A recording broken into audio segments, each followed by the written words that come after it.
Good morning, everybody. We're back. We're here. I'm talking mainly now to our new listeners. Hopefully, we get new listeners. Your old listeners already know this. The purpose of this show is to help you buy a car, lease a car, without being taken advantage of by car dealers. You've all heard me. You regulars know that the annual poll, Gallup annual poll on honesty and ethics in professions, ranks car dealers at the bottom. Been doing that for about 50 years. Every year, they're either next to last or last, and it hasn't changed.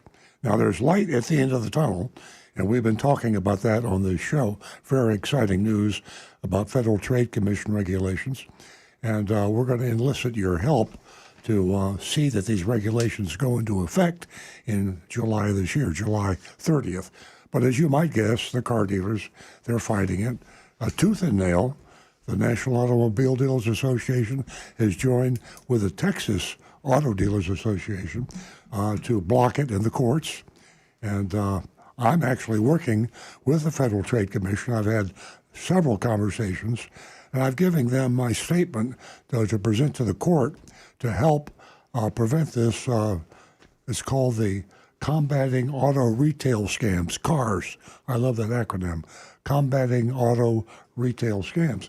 As I say, the Federal Trade Commission is going to try to have those rules go into effect in July, but there's a fight going on, so we'll talk about that later in the show. But the essence of the show is the here and now. The here and now is most people are driving combustion engine cars. Most people are buying cars at regular car dealerships that create problems for them. It's a real struggle. So we're here to help. Remember, the problems not only lie in the buying and leasing, but in the maintaining and repairing. We have in our studio, all you regulars know, Rick Kearney. A lot of YouTube followers are following Rick Kearney right now. Rick Kearney is a certified diagnostic master technician.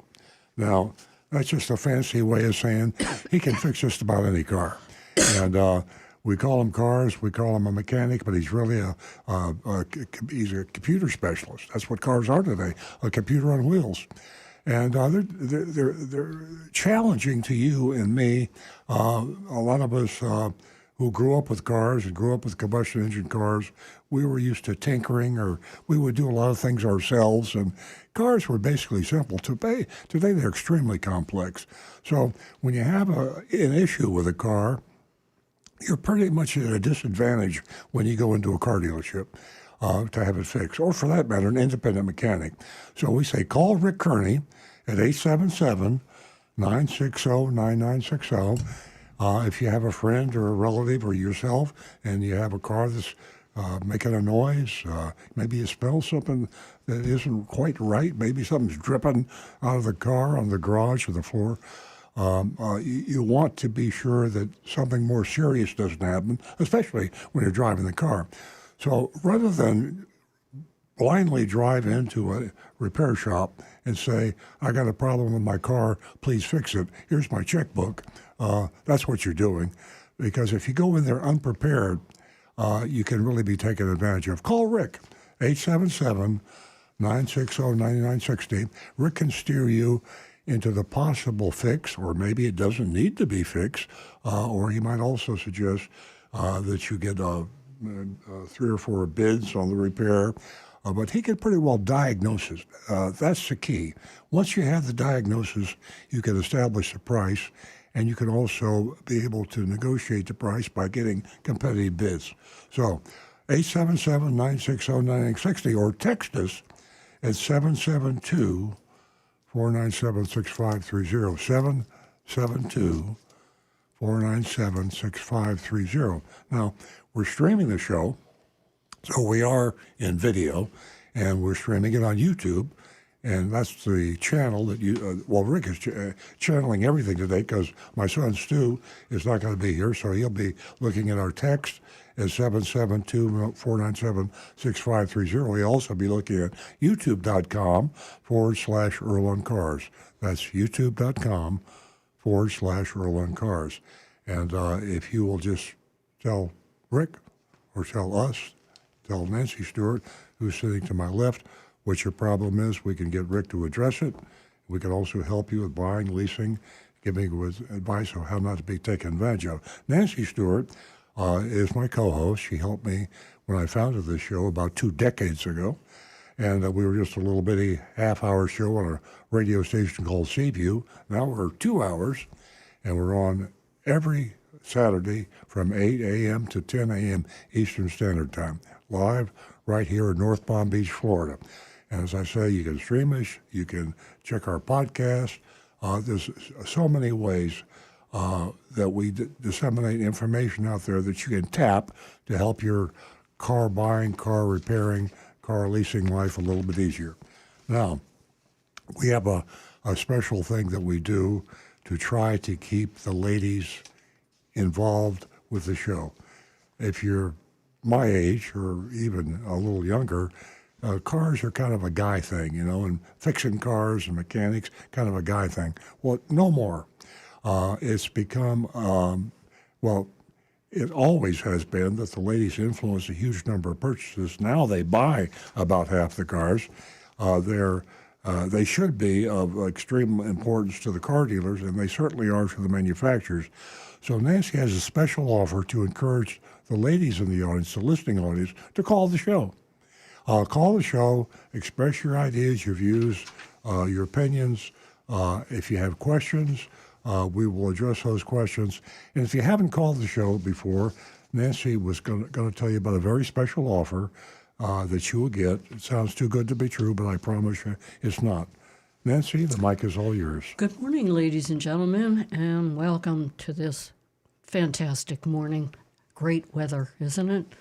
877-960-9960 is how you can reach us.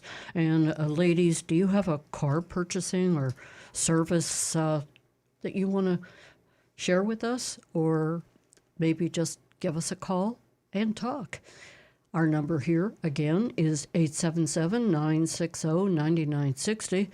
And I have $50 for the first 2 new lady callers. Yes, $50 for the first 2 new lady callers. So take advantage of that and call us at 877-960-9960. We have Emerson, a mixed breed, and he is just so cute. He's just a little thing. And when I say a little thing, he's about 11 and a half pounds. And his name is Emerson, and he's just as cute as he could be. So stay tuned for that. Just about 9:30 this morning, we're going to go straight to the phones, and we're going to talk to Howard, who's been holding, and we'll get right with you, Rick. Hi, Howard. Good morning. Good Hope morning. you all are well in this frigid Florida. And I don't know what's happening, but I've been here for about 2 months, and it feels like I'm still up in New York. However, not really, because it's 15 degrees in New York City today. Oh. So I'm happy to be here. I have a question about car rentals. My son's coming in the 24th of February.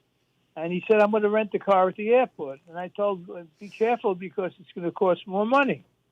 Now, my question is, why does it cost more money at the airport? And where can he rent a car and get a good deal?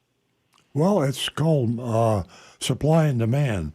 It's kind of a captive audience. You come in, if you did not look ahead in your trip, which we recommend you always do if you're going to rent a car, you can always find a lower priced car. Even if you have to take an Uber to the rental agency, if it's off-site, the rental car agencies representing the airports pay a ton of money to the airport in rent. They have a very high overhead, and they pay that extra money because they get the first shot at people that need to rent a car but forgot to make reservations before they got on the airplane. So here they are in the airport, and they're in a strange city probably, not familiar with the city, and that's why they're renting a car. And how are they going to find a lower price rental car when they don't know where to go? So Hertz, Avis, National, typically these are the ones that you see in the airports. and they will charge you an arm and a leg. You're right. I would recommend. Even if I forgot to make the reservations, I would probably grab a. Do they have phone books anymore? I guess I'd go. I guess I'd go to Google, and I would say low price rental cars in Syracuse or wherever you may be landing, and they'll have a whole bunch of information. And then you grab an Uber, and you take it there, and you rent the car. You save yourself $10-20 a day. I mean, the money that the airport rentals get are huge. No, I'll pick him up from the airport. And Yeah, Howard will pick you up. Yeah, but a question: you rent cars, don't you, Earl? We have a rental car company. Yeah, my dealership does, and we have. We'll rent a car to anybody. Now, the truth of the matter is, today, rental cars are overpriced because cars are overpriced. It's an inflation in the automotive world, and extends. We have a certain size fleet. We're usually out of cars, and that probably is the case with a lot of independents. It's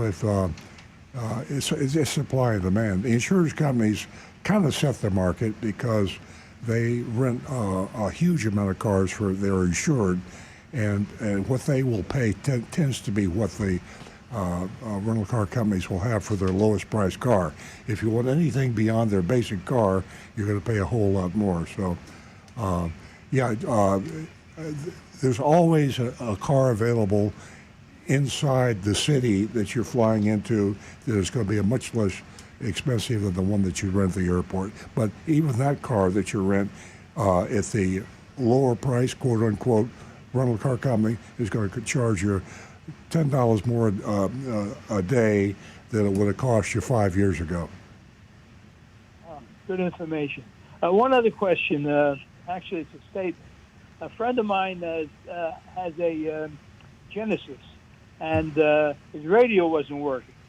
So he went to Napleton, and they wanted $600 just to diagnose it. Then he went to listen to this one.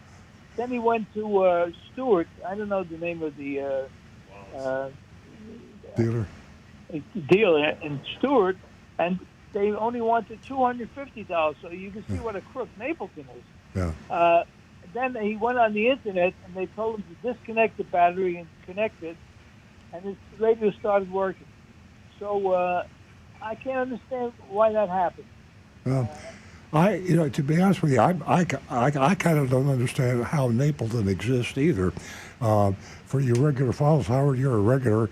You've heard all the the Napleton stories. I mean, you could write 5 books on the way he's taken advantage of people. The interesting thing is that he's a large dealership group. He owns, I want to say, 25, 30 dealerships, and they're scattered around. A lot of them in Florida, but in other states. His father started the business, and he continued it. Now I think his daughter is in charge. It's a family-owned business, and the Federal Trade Commission has been all over him in multiple cases. He's been involved in multiple lawsuits with employees and customers. Even the manufacturers have sued Napleton. He's had big fights with Nissan. I don't know about Hyundai, but I think all the manufacturers that he represents would love to get rid of him. I think they're just they're stuck with him. The franchise that car dealers have is something that is almost impossible for the manufacturers to get out of, and that's the reason that car dealers are the only place you can buy a car, with some exceptions like electric vehicle manufacturers. Tesla sells you directly, but that's a loophole in the law there. But yeah, why does Napleton exist? We every time the Federal Trade Commission goes after him and fines him a ton of money, we go out and we shop at another Napleton store, and he's worse than he was before. So he doesn't care. He's got so much money, I guess, that he feels like he can get away with it. And I guess he feels like he can make more money stealing than he can doing it honestly. And I hope this Federal Trade Commission proves him wrong in July. Well, I hope there are repercussions now, because he was free and clear. No one did anything. Maybe he was fined something, but it didn't matter to him because he was making so much money. No, no, he's not. He lives in Palm Beach. Matter of fact, a lot of people live in Palm Beach. Look, Terry Taylor, the mystery man. We'll talk about that later in the show. He's a billionaire. He's the largest owner of independent dealerships in the world. Terry Taylor. So I think Ed Napleton's over in Palm Beach enjoying. He's probably playing golf and having a ball, and he's got all these dealerships, and they keep sending him money, and he's trying to spend it as fast as he can. So he doesn't know what's going on. He probably doesn't even read the newspaper, or I guess we don't have newspapers anymore, do we? I do. We have a lot of newspapers. Okay, guys, I'm going to interrupt you, Howard. The bottom line here, Napleton is living up to their reputation, and we certainly hope that the Federal Trade Commission really can help us, with every week, week in and week out for years, stressing to the audience, dishonest dealers. So the FTC is going to come around, and I have a lot of faith in them. So July I believe Earl said July 30th. Right. We're all going to be looking at that date. And Howard, it's a pleasure talking to you. I got about 5 calls backed up. Do you have any other questions? Thank you very much. Have a good day. Thanks, Howard. All right. Bye. Thank you. We're going to go to Rick, who's calling us from Hope Sound. Hey, Rick. Hello. Good morning, Rick. Good morning, everybody. Yeah, nice. I listen every weekend. Great show. It's funny Howard just mentioned the dealership up in Stewart because I was there yesterday. It's the Hyundai dealership. I've been buying from them about almost 10 years. Great place. So he's right.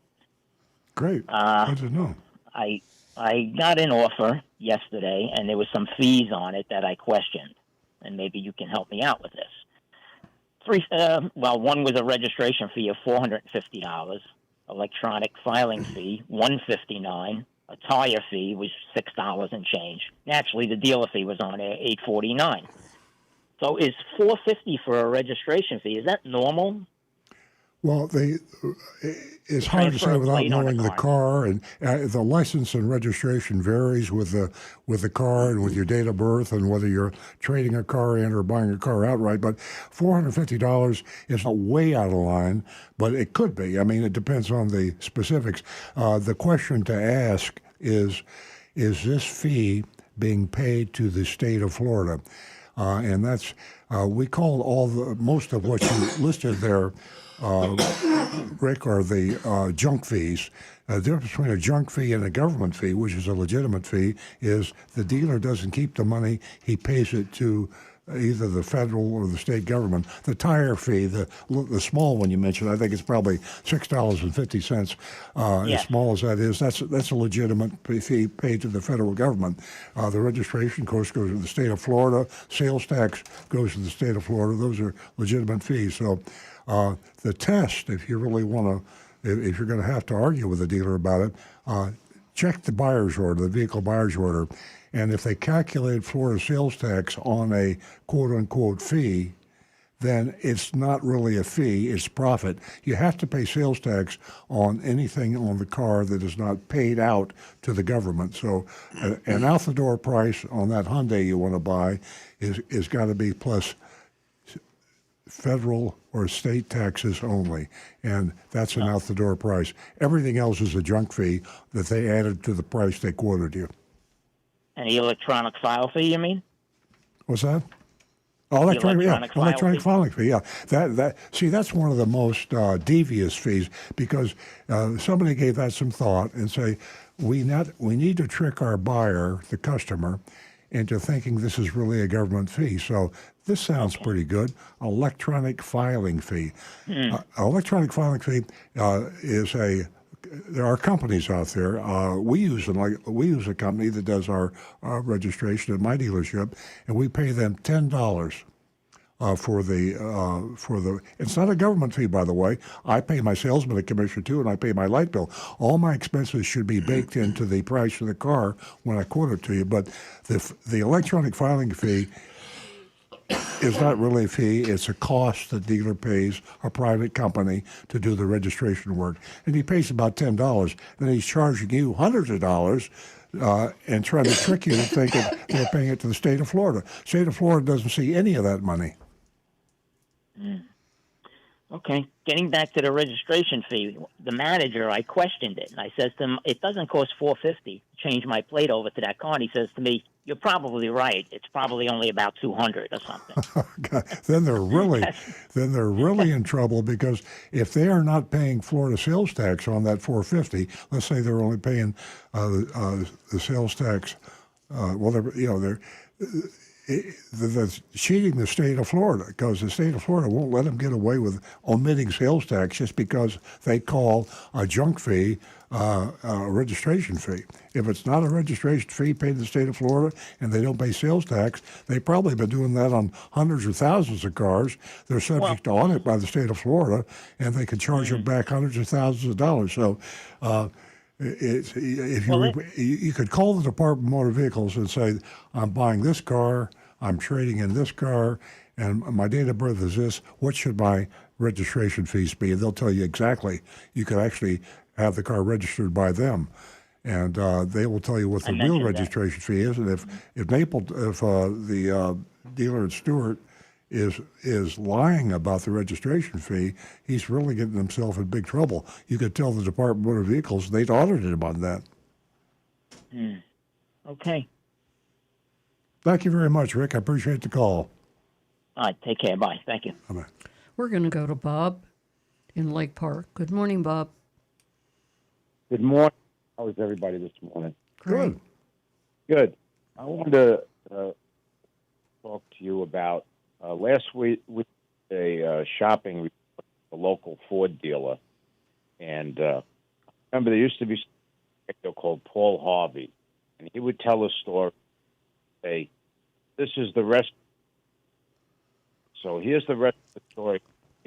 Hey, Bob. Hey, Bob. You're cutting in and out. You're breaking up. Can you go to another phone or give us a call back? Yeah, I could call you back. Okay, thank you. 877-960-9960. I hope he does, because I love those old Paul Harvey. And now you know the rest of the story. I'll tell you, there's nobody who will replace him. No. That's for sure. 877-960-9960, or you can text us at 772-497-6530. Ladies, $50 for the first two new lady callers. Give us a call. And, let me ask you this, just to put this out there, ladies. What was the first question you asked before buying a car, that you asked yourself or asked anyone? And did you go straight to the internet? 877-960-9960. We're going to go to Wally, who's been holding from Boca. Good morning, Wally. Hi, good morning. Morning. Good morning. Thank you for taking my call. I enjoy listening to your show every Saturday morning. Very interesting and educational. Thank you. Thank you. I have a question. It's in reference to an extended warranty directly from the manufacturer, not from a second or third party, directly from the manufacturer, who is BMW. I bought a 2021 3 Series BMW off of my lease.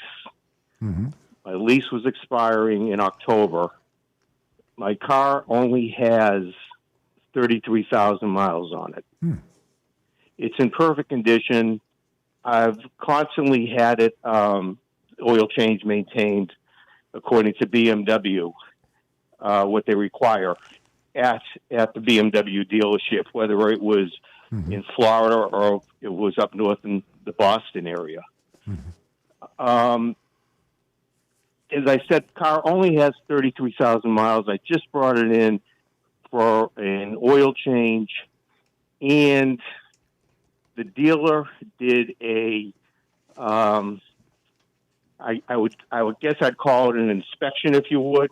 At that time, BMW, whether they required it or not, I had it done. It cost me probably around, I don't know, maybe $300 or so. My question to them at the time was, whenever I bring a car in, I automatically get a video from the mechanic, and it's whether it was an oil change or a front end alignment or whatever. And I was told that no, this is different. This is a total check sheet that they go through, which is fine. Anyhow, bottom line, the car came out perfect. So Great. this is really my question. I talked to the dealership, and of course, according to BMW, you have to buy an extended warranty, through the dealership. So I sat down with somebody at the dealership in Coconut Creek, and they were totally decent. The bottom line is to extend the warranty from BMW that covers everything that the car covers for the first 4 years. I'm looking at about $1,100 a year. So with tax and all, I'm looking at roughly $3,500 to extend the warranty for 3 additional years, up to 75,000 miles. Mm-hmm. I only put on 10,000 miles a year, so that would absolutely cover the mileage. That's not a problem. But my question is, what is your feeling about the extended warranty where labor rates are so expensive at BMW dealerships for anything at all? I could see spending $1,000 without a problem in a year, or $1,100, whatever. So with that said, I'm going to ask you for your opinion, please. Well, I basically have this philosophy about extended warranties. Now, you've done the right thing by considering only the manufacturer's extended warranty. That's number one. It's legitimate. They're not going to lie, cheat, or steal. If you buy an extended warranty from one of these independent companies or through the dealerships, many dealers own their own warranty companies and sell you, and they design their own warranties, and it's very, very risky when you buy that. BMW is legitimate. Now, you've owned that BMW you didn't own it, but you leased it, so you know the car pretty well. You know, Yes. probably ran well for you. You like it. That's the reason you exercise your option to purchase it, and you've had good experience. You've maintained the car properly. I don't see any need to spend that kind of money on the extended warranty. I promise you that on average, the dealership and BMW are making a ton of money by selling those warranties. And that's simply because the repair costs that they have to take care of when there is a claim on the warranty is far less than the premium you pay. $1,100 a month for 3 years or whatever, there's 4 years that you're going to keep the car. You could put that in the stock market, put that in the bond market, put it in the savings account, and draw on it if you needed it for repair. But BMW is basically a good car, and you take care of that car, and you spend a lot of money taking care of it. I don't think you should add an expense of an extended warranty, even though it's a BMW. It's safe, but I have my own warranty company in my dealership, and I have for many years. And it's one of the most profitable things I have. The tax code favors insurance companies, and in Florida and probably a lot of other states, the warranty companies are actually insurance companies. So they get favorite tax treatment, and the money that's made is quite good. So insurance companies make more money than just about any other company, and a lot of them sell extended warranties. So I say pass. Put the money away. Really? Sounds to me like you can afford to do a repair if you have to. You'd be paying that $4,000 for peace of mind. Is your peace of mind worth that amount of money? Mine's not. I'd rather save the money. I appreciate your answer. I just want to correct one thing. It's you said $1,100 a month. It's $1,100 a year. Well, that's what I meant to say. Yeah, certainly not I 11. figured. Yeah, I right. figured. So I'm looking at approximately $3,400 over and above when the manufacturer's warranty expires in about 6 months from now. Mm-hmm. So my this is what they said to me.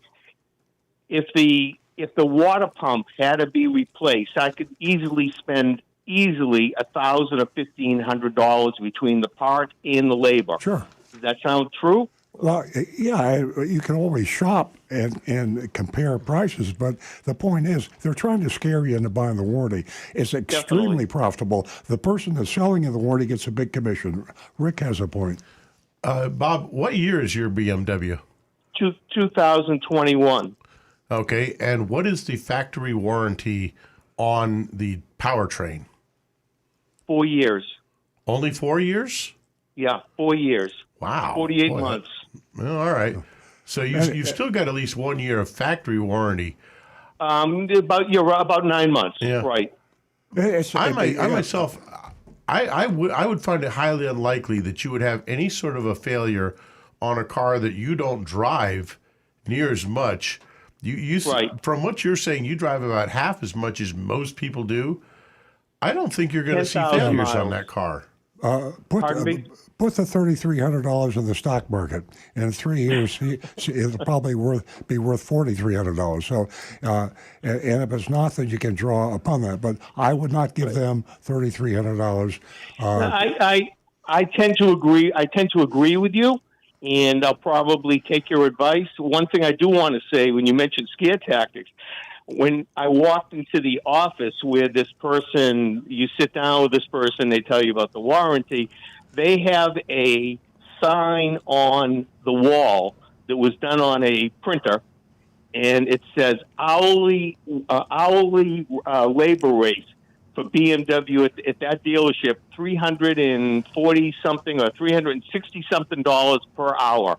So to me, when I saw that, I knew right away that that was a little bit of a scare tactic. It is, yeah, it is, and I could tell from personal experience. One reason that this show is pretty accurate is because I am a car dealer. I admit it, and I do a lot of the things that the car dealers out there are doing. I know how much money I make, and I know there's no more money made anywhere than on extended warranty. So it's insurance companies are winning and you're losing. Hey, we got a bunch of calls backed up, Bob, so we're going to have to move along. Thank you for your advice. Yeah, and I think I'm going to take it. Give us a call next week and let us know what you decided. Thank you for calling, Wally. We're going to go to Bob in Lake Park. Thanks for calling back, Bob. Oh, how's this? Am I better? Coming in Yes, better? so far. Oh, okay. Well, I have one thing to say. You can't if you shouldn't buy a BMW unless you can afford to fix it. They're expensive cars and expensive to fix. So you should know that before you go in and you buy one of those things. But I'd like to get back to what I was saying before about the rest of the story.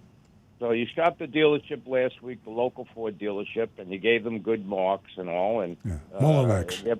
Yes, they're pretty above board on their sales. The problem is the rest of the story is how are you going to get the car service? Because their service department over there is a disaster. They've lost all their mechanics that worked there for years. They're all gone. I had a friend of mine bring his F-150 over there in 2016. He had extended warranty from Ford with a $100 deductible. The truck was running at a low RPM at idle, about 475. It should be running at 650. He brought it over there four times. Once they had it for 6 weeks. And they replaced the throttle body and everything. They could never get the thing to run properly. And they told him, don't bring it here anymore. We can't fix it. Well, Bob, it's one of the reasons that I always advise people, unless it's warranty work, shop the independent mechanics. Shop the independent. Well, this was a warranty. He had a warranty with Ford. Ford. You talk about a manufacturer's warranty or an extended warranty? Extended warranty from Ford Motor Company with a $100 deductible. Then I would go to another Ford dealer. Well, he did. Eventually, he went to Alpaca, and he brought it there once, and they fixed it.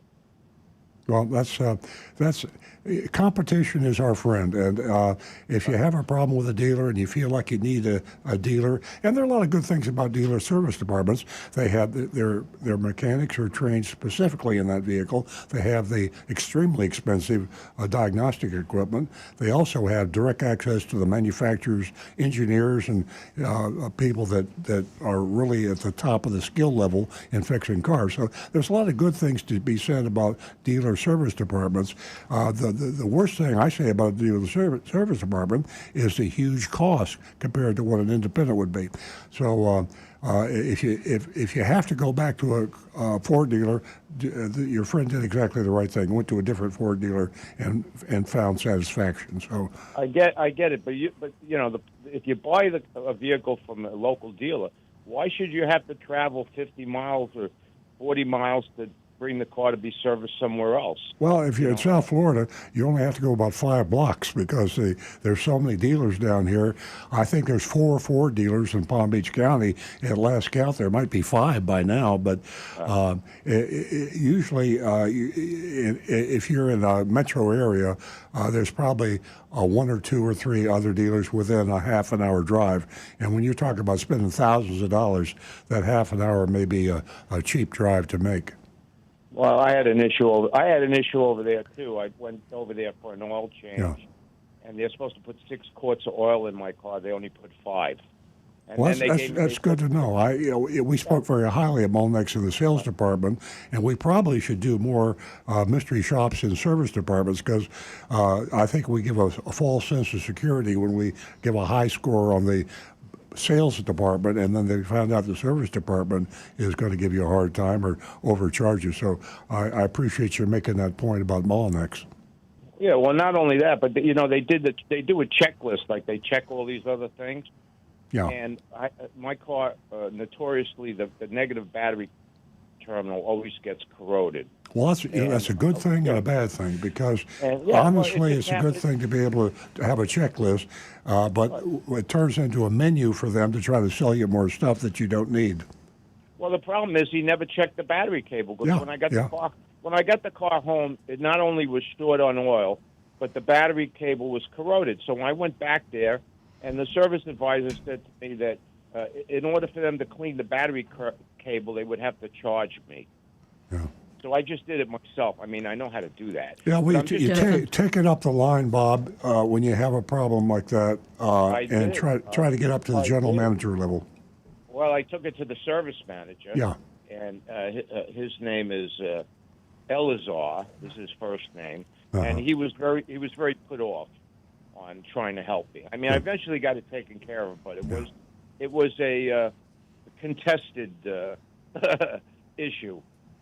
Trying to get the service done properly. And I'm just saying, they lost all their good mechanics. The people that used to work there are gone. Yeah, that happens, Bob. You sound like an educated consumer, Bob, and unfortunately, I have about 5 calls backed up. Well, have a nice weekend, everybody. Have a great weekend. $50, ladies, for the first 2 new lady callers. Give us a call, and you can win yourself $50. We have a great mystery shopping report coming up from Rick Case in Fort Lauderdale, so stay tuned for that. We're going to go to Jersey Mike, who's a regular caller. Good morning, Jersey. Good morning, folks. You're doing a great show again, as usual. I got to compliment you. Thank you. Let me say this about Big Dog Ranch, first of all, then I'll get to cars. That's one of the greatest organizations I've ever found. I'm a veteran. I adopted a dog there, and a lot of people that may want to be going out there and finding a dog, and there's a lot out there, can receive a 50% discount on any dog that they purchase there if they're a veteran. And they are so large, they actually have a center as one of the buildings that's solely for veterans. You can go there, and because of that, you'll get treated anywhere there correctly. But if you go there, if you're a veteran and you find a veteran building, you'll get a little extra exceptional courtesy service, such as a dog vest, which can be used very heavily, that you might end up spending $80, $90 or whatever in the dog store. a pet shop. So Thank you, Mike. We I really. suggest they go out there and take a good look at what's going on. And by the way, they are a no-kill, whereas other places, I don't want to name who they are, but the biggest one right here in West Palm Beach, everybody knows who it is.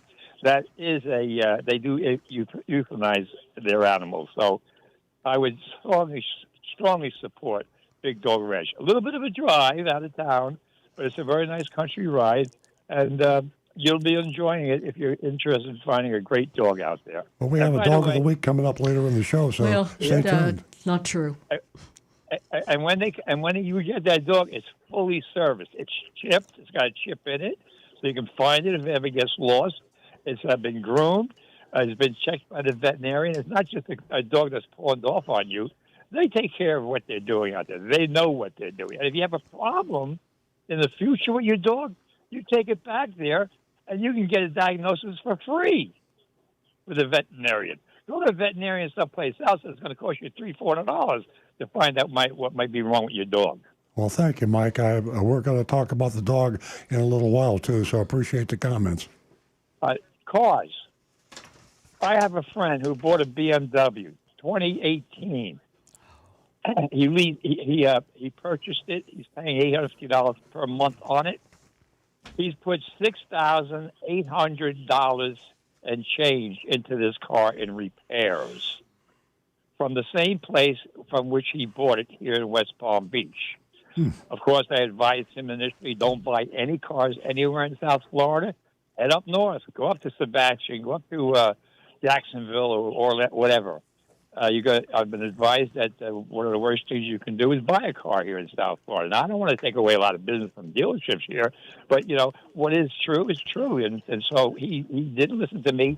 Therefore, he ended up ending out this, that, everything else. And by the way, he never even got a Carfax on that car when he bought it because he didn't know to ask for it, which I advise all your people to do. And before they even buy that car, take it to an independent, reliable service center someplace and have it checked when you take it for your test drive. Yeah, you're exactly right. Yeah. And No, it's $99. They'll give you a 7-page report on the car. You buy a luxury car and you expect to get hosed when you go into the service department, whether it's a Rolls Royce or a Bentley or a BMW, Land Rover. If you're going to buy an expensive imported car, they're going to get you. And I don't. The way I look at it is, if you can afford to spend that kind of money on a car, you better be prepared to be able to spend the money to get it repaired because it's going to cost you. And actually, they build pretty good cars. BMW's a good car. There are a lot of good, well-built luxury cars. BMW is one of the better ones. I wouldn't buy a Land Rover on a bet because they're terrible cars mechanically, but. It's if you buy something like an Acura, you go to a Honda dealer. You buy a Cadillac dealer, take it to a Chevrolet dealer to get fixed. If you buy a Lexus, take it to a Toyota dealer to get fixed because the Toyota dealer or the Honda dealer will charge you a lot less than the Acura or Lexus dealer will charge you. But it's just marketing. People know. You got that right. Yeah. And one last thing about that BMW. Yeah. I showed him that if he went to Rock Auto, he could have bought a steel water pump for $375, of which the dealership that he bought it from charged him $850 for a plastic water pump, and then they charged him another $400 to install it. I said, we could have done that in my driveway here. I got the tools in my motorhead, in 20 minutes or half an hour. It's no big deal. You take the Permatex seal after you take the thing off, and bingo, bango, it's done. And so, his problem was, he didn't get the car diagnosed from the beginning. I advise all of your listeners, get that car checked out thoroughly to your satisfaction. Make sure you ask the right questions before you oblige yourself to have to buy it. And if it's a finance car, I think you've got 3 days to decide that you don't want the contract, and that's the state law, I believe. Jersey Mike, thank you so much for informing our listeners. You've done a great job this morning. And you guys keep up the good work, because I think you're great. You're one of the best shows on the radio, and I listen to radio almost 24 hours a day. I'm not sleeping. We appreciate that. You're welcome. Have a great weekend. Ladies, $50 for the first 2 new lady callers. $50. How was your service when you took your vehicle in? You know that there are more ladies who come through the service department than ever before. $50 for the first 2 new lady callers. We're going to go to Mark. We have all of our regular callers calling in this morning, all the guys. Mark, good morning. Mark's calling us from Palm Beach Gardens. Good morning, Nancy, Earl, Stu, and Rick. Hello. I haven't called in. I haven't Don't been forget at Jonathan. Sunrise. Oh, Jonathan, I'm sorry. Anyway, I haven't called in and haven't been to Sunrises for 2.5 months as being in the hospital for major surgery and so forth. Oh, my. So I haven't forgot about the Sunrises or the Earl Stewart on cars. Hope you're feeling better. Yeah, I am. Just I lost 58 pounds. So Oh, goodness. anyway, hey Rick, quick question. I got a 2015 Camry SE. Now the front turn signal bulb is burnt out in the side of the bumper or front corner of the bumper, and I don't see any screws on the outside where you could take the lens off and put a bulb in. Question is, does the bumper have to come off to do that, or a splash shield underneath it so you can get behind it? It's the easiest way is a splash shield. Probably a half dozen screws and a couple plastic clips. And unless you have a lift, you're going to be laying on your back to do it. But you got to reach up under the bumper from inside once you get that splash shield down. Okay. All right. Well, being a double amputee, I can't get on the ground, but I was wondering if one of my kids could do it. But anyway, all right. We'll see about bringing it in. And what would I be charged normally? A guesstimate. Is that always a minimum of 1 hour? We normally would, that one probably, we would do it as the 1 hour diagnostic that we do. So it'd be a $99, $100. And then the cost of the bulb would probably be about $12 to $15. Okay, cool. Well, I won't keep you. Thanks. Good listening to you guys again, and have a great weekend. It was great hearing from you, Mark. God bless and take care. We're going to go to Marty, another regular caller from West Palm Beach. Good morning, Marty. Good morning. How are you? Fantastic. I have a question that probably Rick or Earl, I'm sure, and you might know. Doesn't apply in Florida, but they had a lot of news stories on with this bad weather up north and out west and everything, that EVs lose their charge in real cold weather, and it takes a lot longer to charge the car in cold weather. And they had people waiting 6 hours in line to get to a charger. So they interviewed one guy, and he said he's going back to gasoline. Really? I saw quite a few stories about that, yeah. And the pictures, now I'm sure they were playing it, sensationalizing it quite a bit. But even if you take that sensationalized story and you cut it by 50%, that's still kind of a rough thing. Like, if Earl right now were somewhere up in the middle of Colorado or, well, like where my friend is in Ohio, and that much snow and that cold a temperature. Matter of fact, Mark Ryan on the YouTube channel here says it was minus 10 degrees at his house. I don't think your Tesla would be getting around too well in that, Earl. I think you'd have to have a full charge on it to get yourself down your driveway and back. I think they should move to Florida. I think we hear all these complaints about the charging in cold weather, but I lived in Troy, New York for a year. I lived in Lafayette, Indiana for 2 years. I've been in Elmira. I've been in the frozen wastelands of the north. And I remember having huge problems with my car. I mean, I couldn't start my car. I couldn't drive my car. I couldn't park my car. I was afraid I was going to wreck my car. It isn't the car, folks. It's the weather. Come down to Florida. Forget it. Why do people live in sub-zero areas? I don't get it. Well, Well, I'm from Rochester, and I can tell you this: except for jobs, everybody should be living in Florida. Oh, boy. So we have Marty and we have Earl, who are now working for the Chamber of Commerce. Come down to Florida.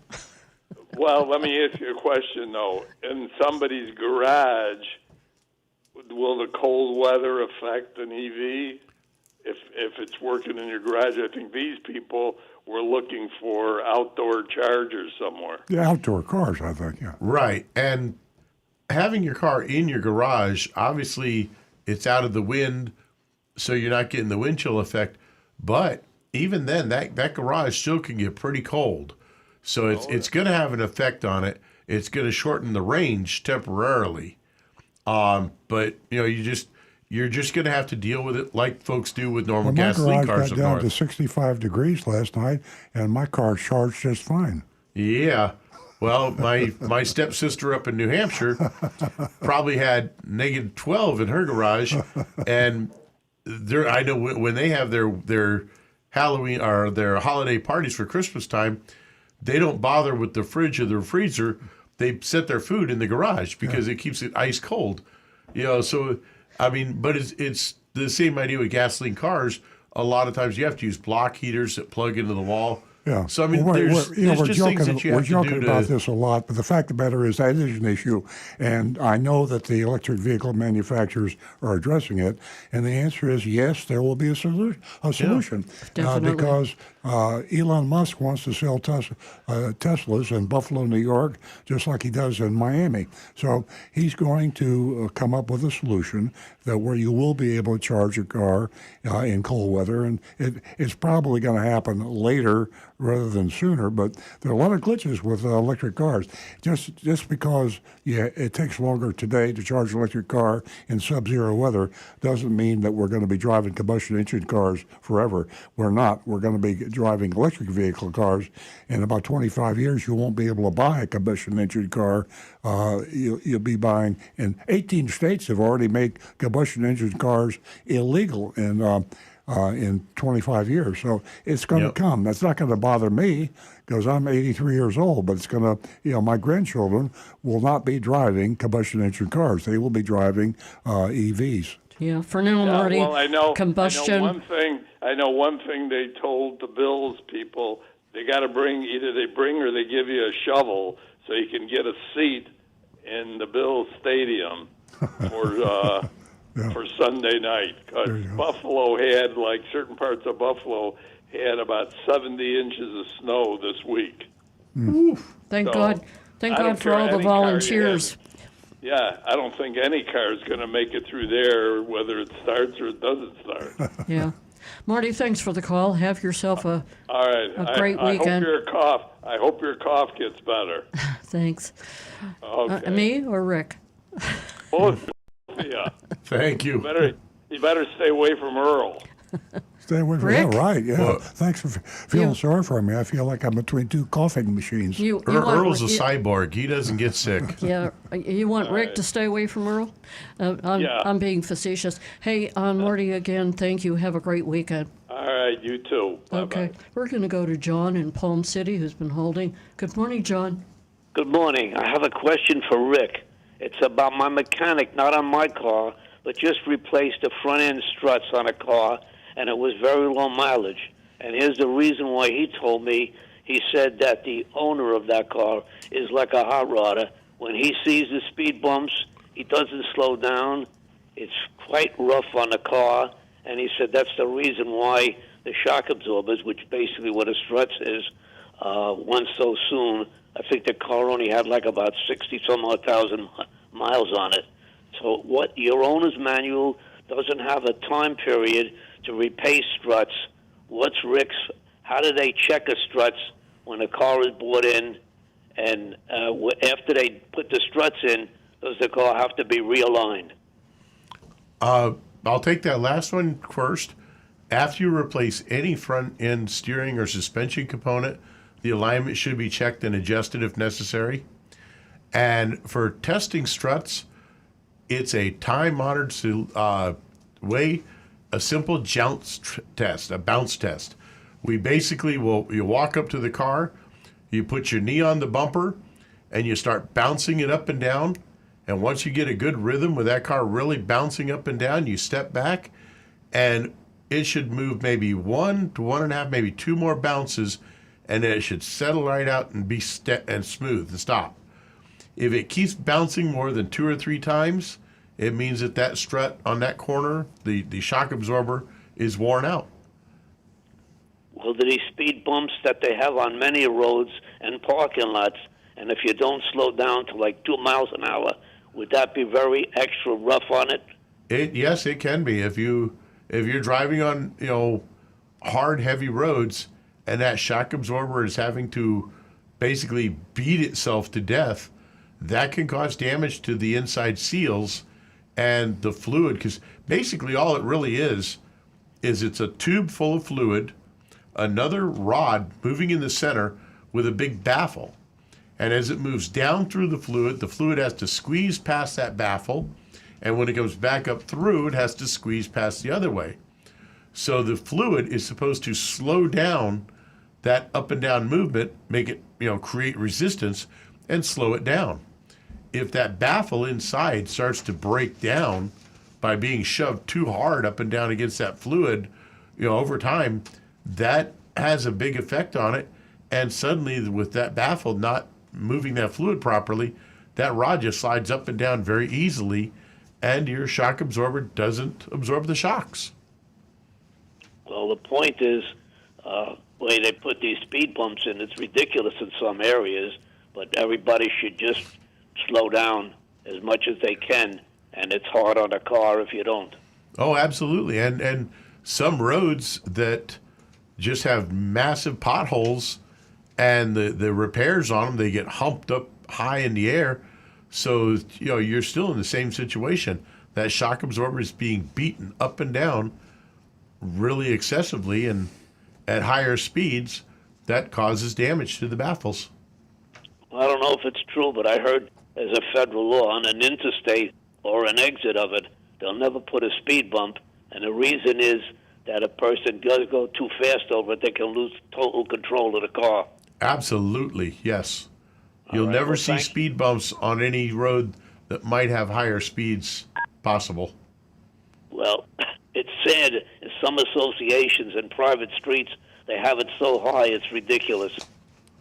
Well, and the other effect to that is that also affects emergency vehicles, such as the police and the fire department. When you're on a residential road, that fire truck should be able to do 30 miles an hour to get to your house that's burning, and instead they have to slow down to 2 miles an hour every 100 feet. That's a great point. I never thought about that. I mean, to me, I got to tell you, if I'm 55 years old, I'm a big guy, and suppose I was to have a heart attack, I would rather have a nice smooth road going to my house rather than one that has speed bumps every couple of miles, and know that fire rescue, the guy that's coming to save my life, So those great big has trucks, got to slow down every with a couple great of feet. big fire truck, would they be affected the same as a car going over a speed bump? More so because so. of their weight and their size. Yeah, wow. They have to really slow down. Well, thank you, Rick, for that information. It's interesting. Thank you, You're John. very welcome. Thank you again. Thanks for calling. And stay tuned for that mystery shopping report that we did at Rick Case in Fort Lauderdale. Ladies, $50 for the first 2 new lady callers. $50 for the first 2 new lady callers. And when you went out looking for a car or you got on the internet, did you look at the cost of the maintenance on a vehicle you were interested in? It's real important what it will cost you to keep that car on the road. So good luck in purchasing a vehicle, whether it be new or used, and give us a call for the first 2 new lady callers. 877-960-9960. And I didn't mention earlier, and it's real important, youranonymousfeedback.com. youranonymousfeedback.com. And it's been a long time since we've mentioned Earl's Vigilantes. And if you're all wondering out there, it still exists. and you can join by going to Earl on Cars and checking out that website. And it's a win-win situation.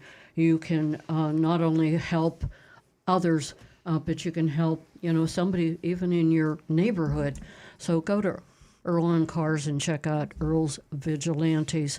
We're going to go to Ron, who's holding, and he's calling us from West Palm Beach.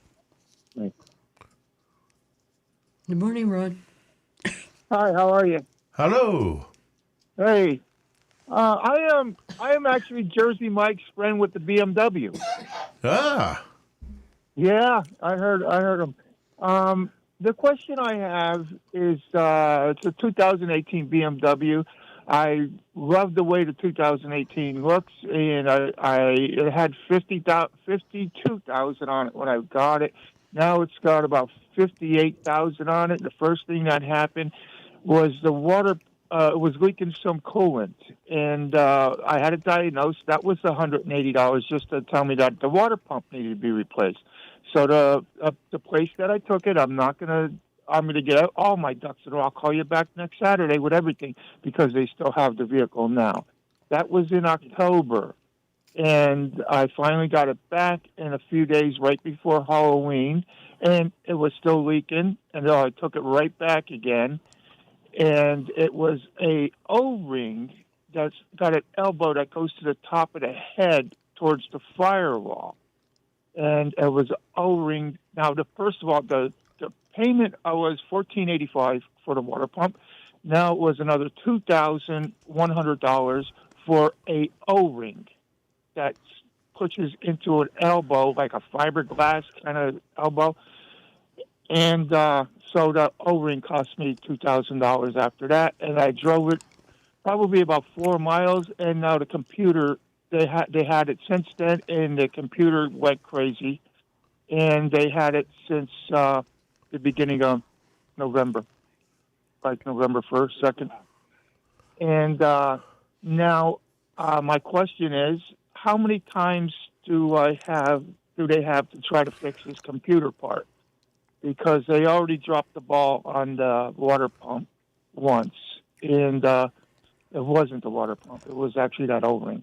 And how many times does a repair garage that is BMW certified, and I'm not going to, next week, I'm going to see what they do by Monday with this computer stuff. Then next week I'll let you know.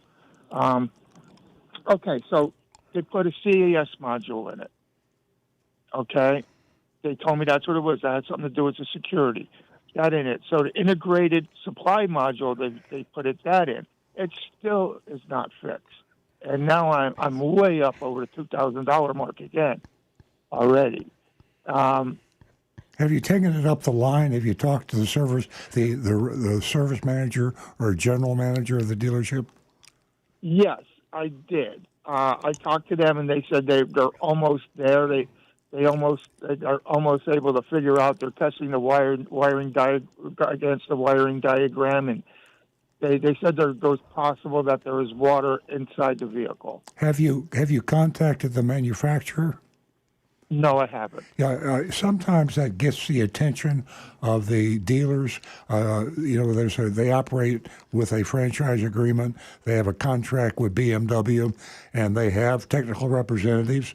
If you go to BMW and you say, I'm having this issue, there would be a conversation between the BMW technician and the dealership technicians and the service manager.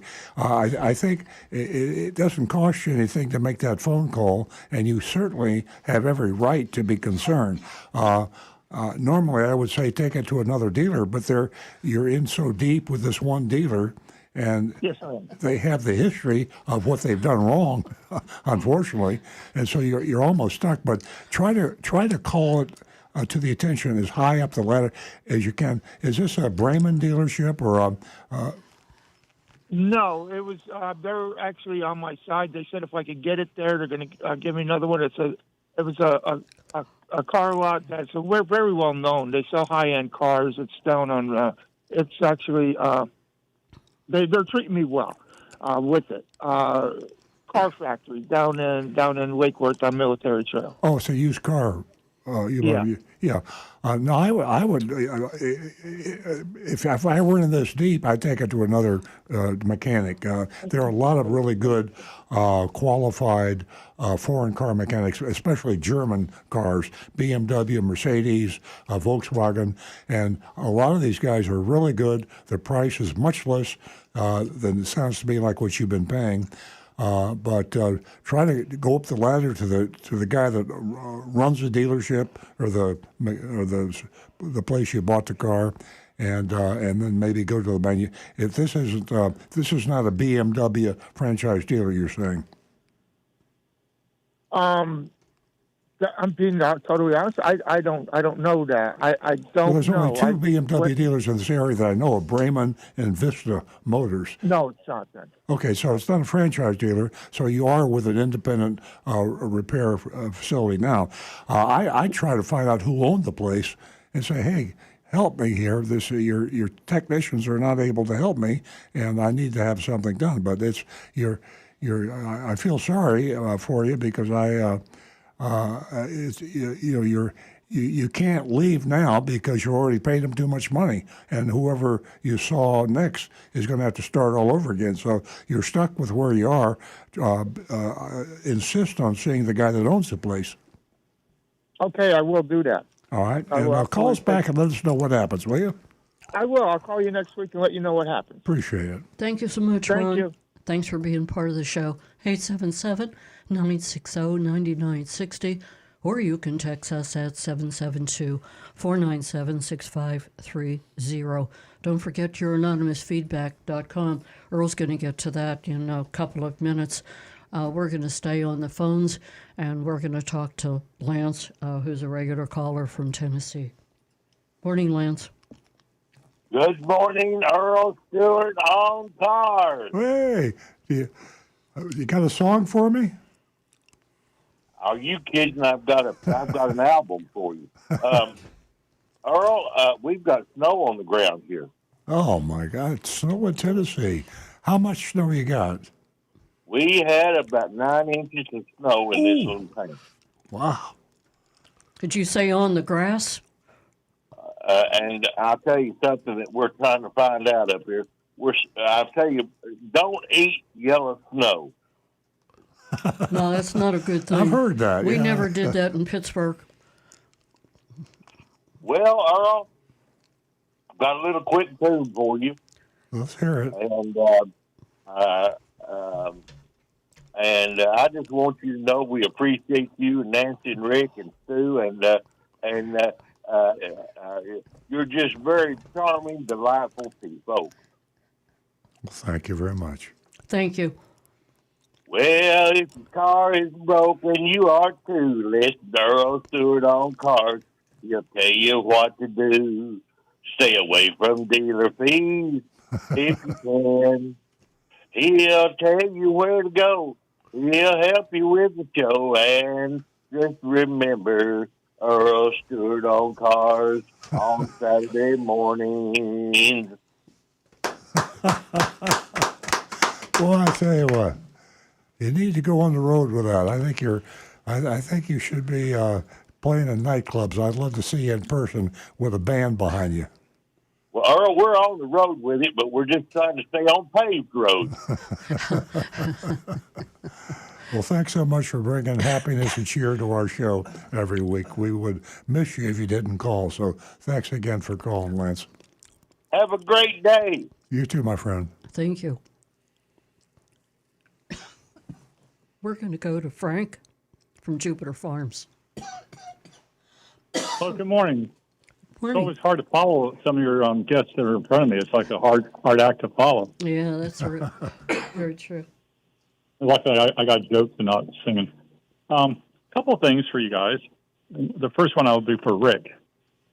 We have a Audi that's coming up on its 2-year point for an oil change.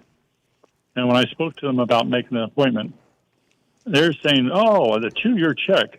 They're going to pull the spark plugs. They're going to check the air filters, the cabin filter, the engine filter, inspect the brakes. I mean, on and on. And after last week, when you're talking how the engines pretty well tune themselves, as you drive, it would really be worthwhile pulling spark plugs at only 15,000 miles to look at them and breaking the seal, factory seal, or what does Rick think about that? Pulling spark plugs at 15,000 miles, we haven't done that since the early 90s. If they're iridium spark plugs, which they probably are on an Audi, they should be at 150,000 miles, not 15. That's now inspecting the rest of the car. Obviously, you look at the filters, you look at the brakes. That's getting under there, shining a light all around, looking for anything that sometimes things happen. Even on the best of cars, sometimes things break. Well, that sounds like this outfit doesn't know what they're doing. I'd get out of there. That sounds like they're trying to feed you a whole line of making their service sound way better so they can charge you a little extra. That's almost fraudulent pump it up to a bit. recommend 15,000 miles changing spark plugs. That sounds like either they're stupid or they're fraud or they're dishonest. Yeah, and I myself as a mechanic, if the car's not running bad, if the car's running normal and smooth, I'm not going to pull out spark plugs to look at them. I'm going to pull them out to replace them, and then at the appropriate mileage. I see unless the BM or the Audi owner's manual, their service manual recommends doing this, which I couldn't see why they would do that, I wouldn't do it. That just sounds like asking for trouble. Thank you. That was exactly the red flag I felt when they told me that, and I said, "Well, this is perfect. I don't take it in for 2 weeks. I get to talk to you guys and reaffirm that my initial thoughts were verified or rectified." Yeah, and if you want to have a little fun with them, if the motor is accessible enough, if you can get to where you can see the electrical connector that goes on to where the spark plug boot is.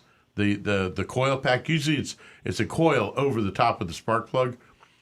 Get a little bit of like nail polish or model paint and just put a little dot that if they unplug it, it's going to disturb that and break it. And so you can go back and look and see, did they actually do that? I mean, because if they say they're doing it, okay, if they do it. But if you put that little dot of paint on there and then you go back and you look, and they didn't do it, I wouldn't even bother walking back in their office. I would simply walk away, and I would tell the entire world on the internet with photos, hey, they said they did, they didn't. I'm not going back there. I like that. That's a very great suggestion. Okay. Well, the other thing, too, I really want to say thank you for your strut test and explanation earlier in the show. They say you can learn something new every day. Well, it's now been proved twice today. Well, I appreciate that. Thank you. Yeah, I mean, I sent you guys a picture of a Florida license plate that didn't have a month and date expiration. It just had 2 letters. Oh yeah, and that was me. That's so that's a rental car. Again, I learned something new today. Yep, I saw that recently myself a while back. A car that the license plate, instead of having the month and year, it said PM. And I thought, now what is this?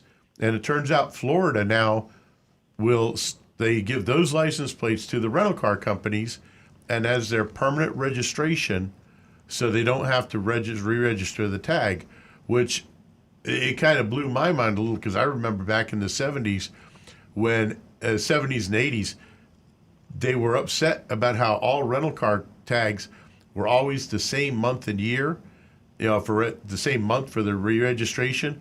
And if you went to tourist places, you could recognize the rental cars, and criminals would target them to break into them because they knew it was a rental and usually had good things in it to steal. So now you just made the tag blatantly say this is a rental car. They were like always done in June. It seemed they were always month number 6. Right. Yeah. In Florida. Well, very good.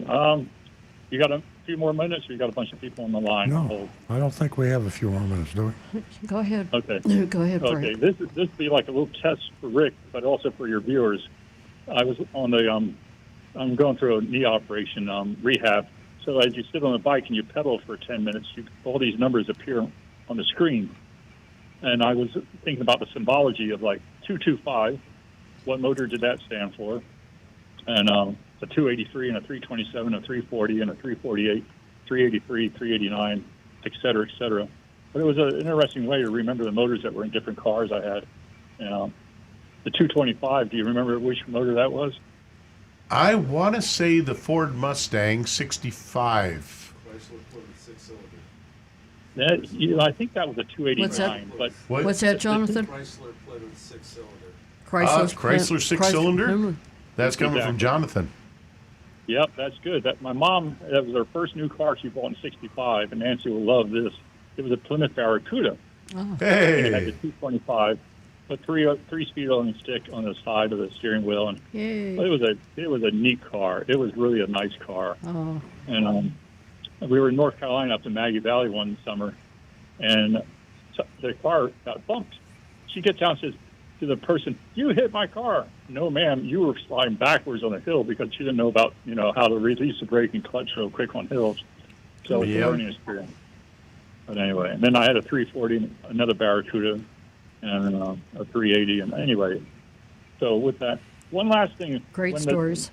They're talking about Buffalo, New York, and the snow. Yes. Here's my quick Buffalo story. In 1977, I was working for Eastern Airlines, and I was looking to get a little better job. I just got out of college. I was waiting to go in the Air Force.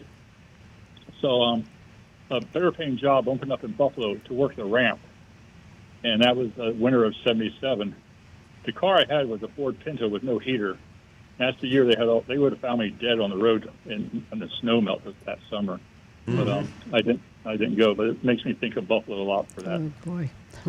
With that, let me let you guys get back to the other folks. And as always, it's a pleasure to hear your show each week, to learn something sometimes, and be reaffirmed on other things that were in my memory banks from the days of time lights and feeler gauge and bubble.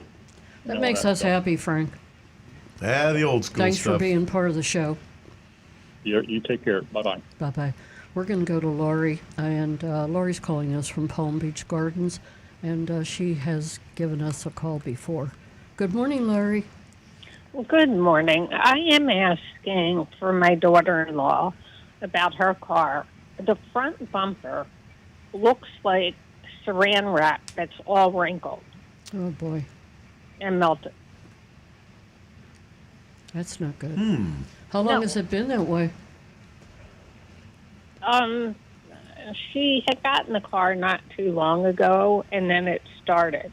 Oh. And they told her it could be from the sun, but she's parking in normal spaces that other people park. Yeah, that sounds like paint delamination. Like the clear coat on the bumper is delaminated.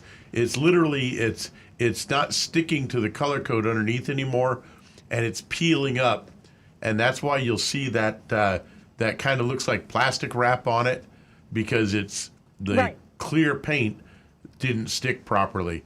Unfortunately, that is a condition that a lot of cars have got. My own pickup, I've got that on several areas on it, and it looks horrible because that clear coat just peels away and it flakes off. And unfortunately, the only way to fix it is you've got to go to a body shop. They're going to have to sand it down and reshoot that clear, repaint the clear coat on it. Is that something that should be covered under warranty? Because her car is Depends. still under warranty. If it's still under a 3-year, 36,000-mile warranty, I would go immediately to the dealer and say, hey, this needs to be fixed. And Lori, this problem's been is existed for quite a long time, and there's a good point that you just mentioned about the warranty.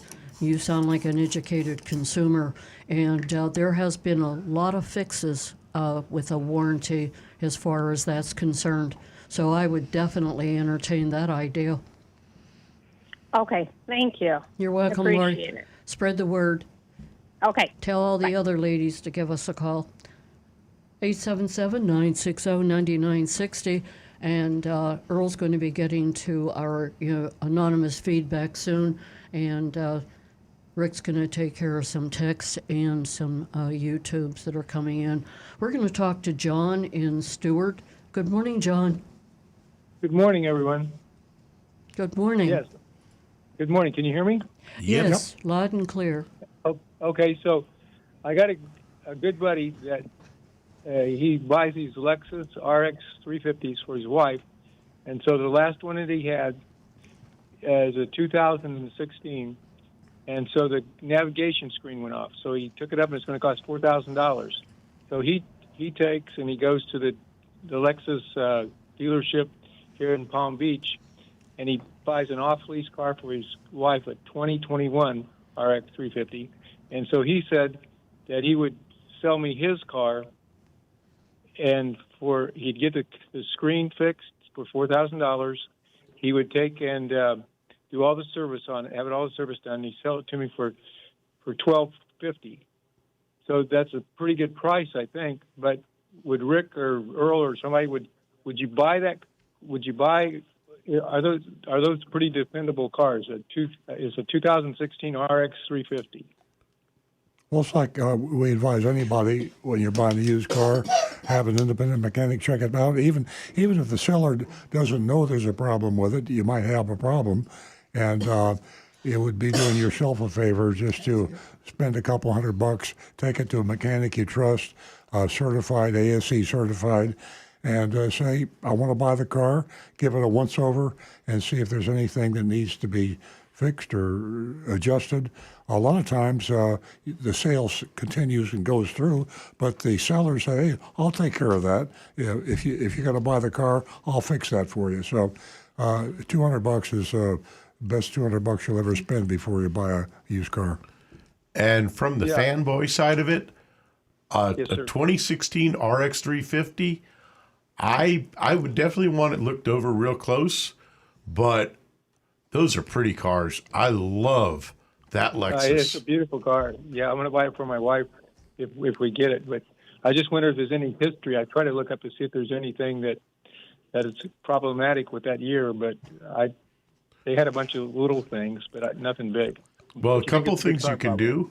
Yes, you sir. can get the VIN number and run that through safercar.gov, the website on the internet, and that will check for any open recalls on the car, so you can look and see if there's any safety recalls that need to be done. And if you have that VIN number, if you go to a Lexus dealer, they will quite likely be happy to look up the history on the car, and it's a national history. It'll tell you anytime that's been at a Lexus dealership, and they can tell you if there's been any serious issues that have been checked over on that car. Okay. All right. That sounds like a good deal then. Because I buy usually Toyotas, but Lexus is because he would always take and have all the oil changes and the work done at Toyota dealers because he said that they work on Lexuses because they're a Toyota product. And it's a lot cheaper that way. Oh, yes. Does that make sense? Yes. Okay. But the right, Lexus just has the Where's your friend the buying? fit and finish above. Where's your friend buying his new Lexus from?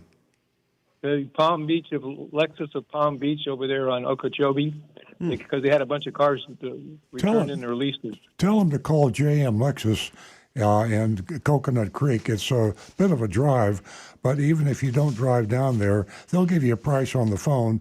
And they are the largest Lexus dealership in the world.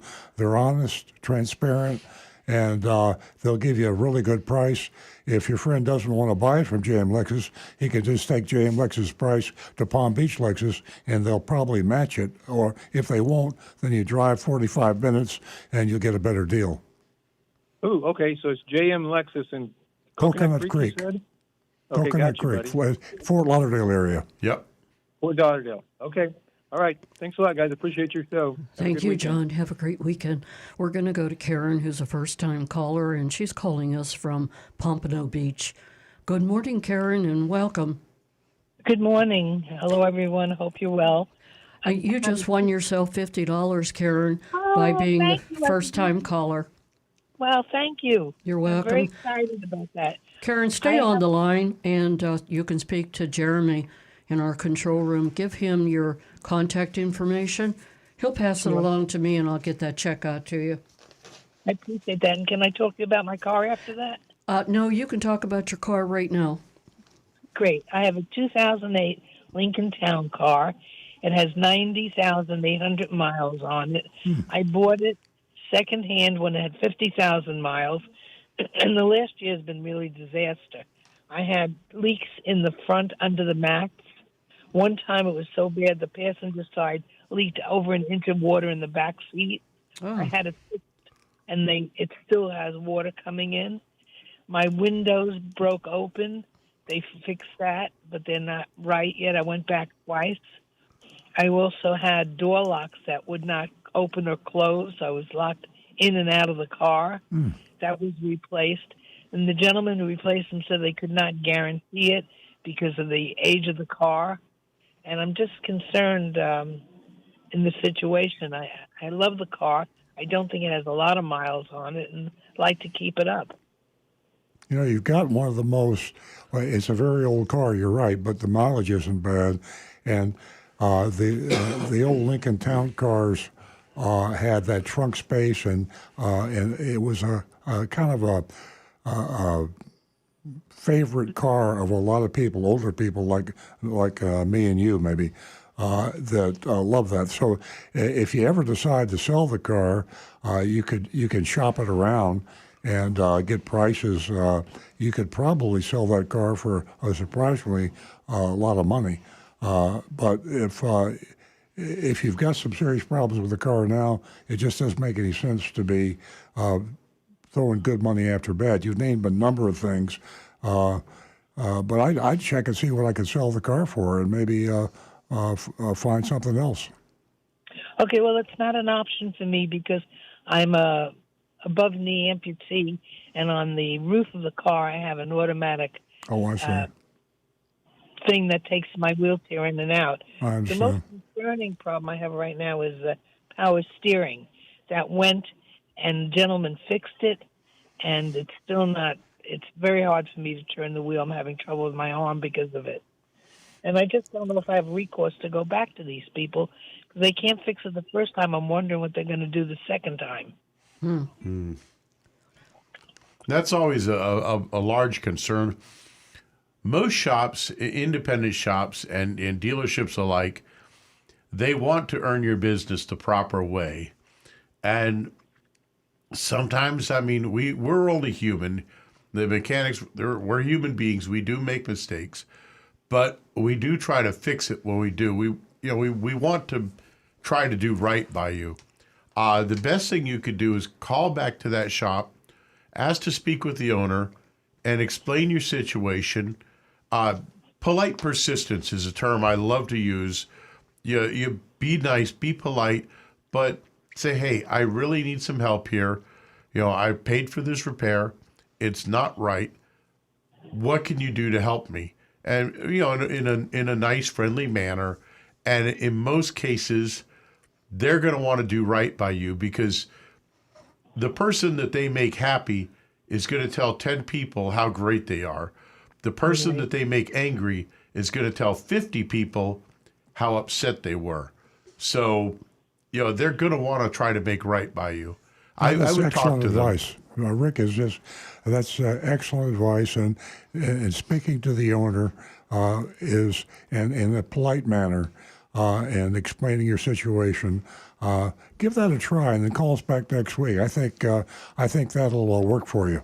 And Karen, I don't blame you for wanting to keep that car in spite of everything that you've had to go through. Boy, what a gem of a car. And like I said, I don't blame you for wanting to hang on to it. Is that a dealership in Pompano Beach? No, this was in Coconut Creek Margate area. Okay, Coconut My Creek. purchase. And you've been dealing with them for how long? Well, I haven't dealt with the deal. I've been going to service stations, which I think is my mistake.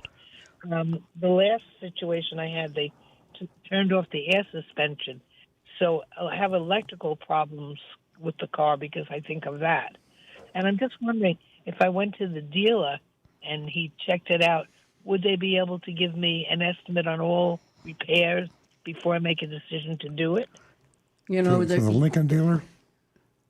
Yeah. Yes, it's going to cost you more money. I would go in and I would ask them, tell them you've had some issues.